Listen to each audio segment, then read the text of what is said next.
So, good morning po sa inyong lahat, guys. Kumusta na po kayong lahat?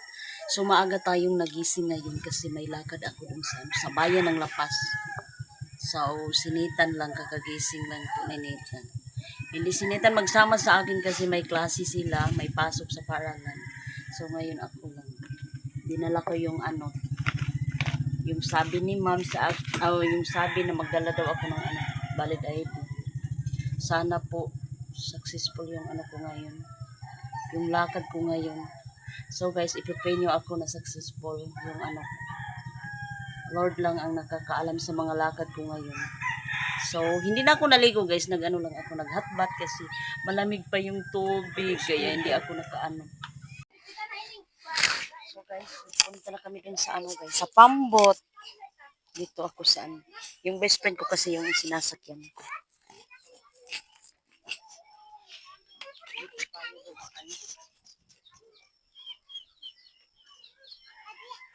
Yun ang sakyan namin. Yun. Papunta ng Agpangon. Pagkatapos ng Agpangon, lapas na naman sakay ng tricycle.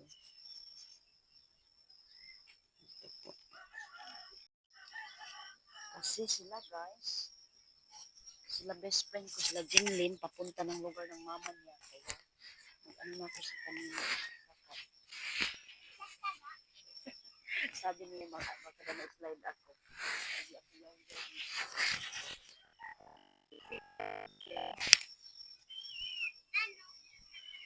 Pasalamat tayo sa Panginoon dahil hindi na bumaba yung yung Agusan Mars.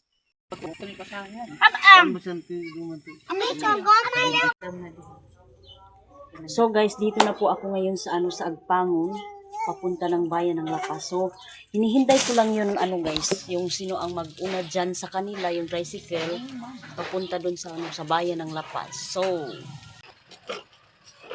ngayon guys, papunta na po kami sa munisipyo.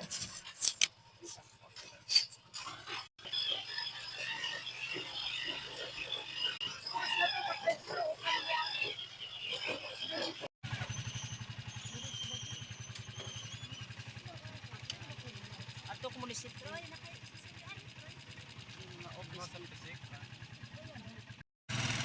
So guys, papunta na po ako dito sa sa munisipyo. Dito lang. Pasensya na kayo guys, medyo yung nating kamay. Kasi nagsakay tayo sa tricycle. Abang-abangan ko ba yun? So guys, dito ako sa kapatid ko guys, sa sister ko kasi nagkain muna ako dito kasi wala pa akong breakfast ba, dito ako namahaw.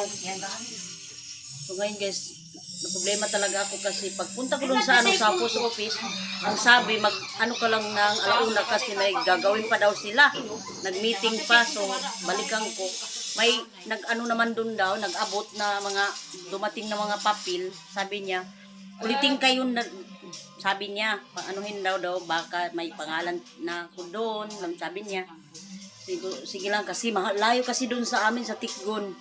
Gusto ko sana ngayon ko na kunin yung hindi na mabukas-bukasan pa kasi alam niyo naman yung natin pamasahe.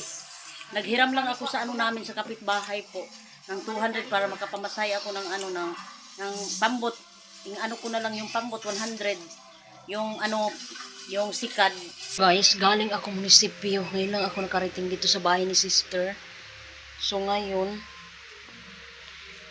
wala daw pangalan ko dun sa guys. Sa post office. Sabi nila, pag mayroong dumarating dun sa sa post office na email, tawagan lang daw niya ako pag may pangalan ako. Kanina walang pangalan ko. Binasa lahat yung mga yung mga verification. Ako guys kasi kanina ulan pa naman. Kaya na ako kanina. Parang nasasad talaga ako ba. Nag-expect ako na mayroon akin na pangalan. So pag nga wala daw. Siguro daw doon pa daw sa tawagan, pero sabi niya huwag kang mag-alala kasi mayroon pa man dumating.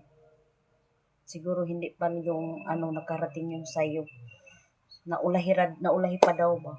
So, ang ano natin ngayon is ang uwi na ako ngayon sa ano sa Agusan Mars. So, siguro ako matulog ila kuya kasi ano na, ang oras natin ngayon is 2:30 na siguro yung mga pambot.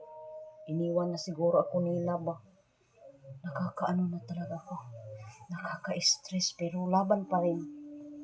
Nagpray ako sa Panginoon na kaya ko to.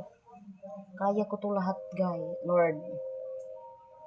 Na sana tulungan ako niya, hindi ako niya pababayaan sa mga plano ko, Lord.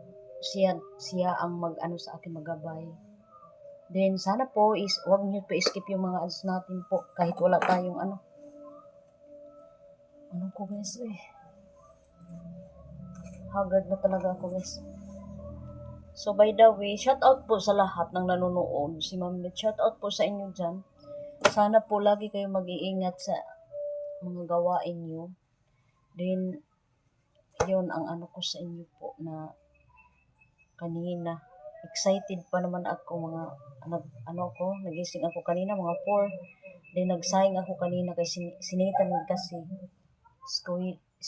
kasi sinitan sa paaralan. Then, si Mr. na ang magpapakain sa kanya. Yun, ang ano natin ngayon is palaw na naman. So, okay lang. Nagpapasalamat pa rin tayo sa Panginoon. Dahil, yan,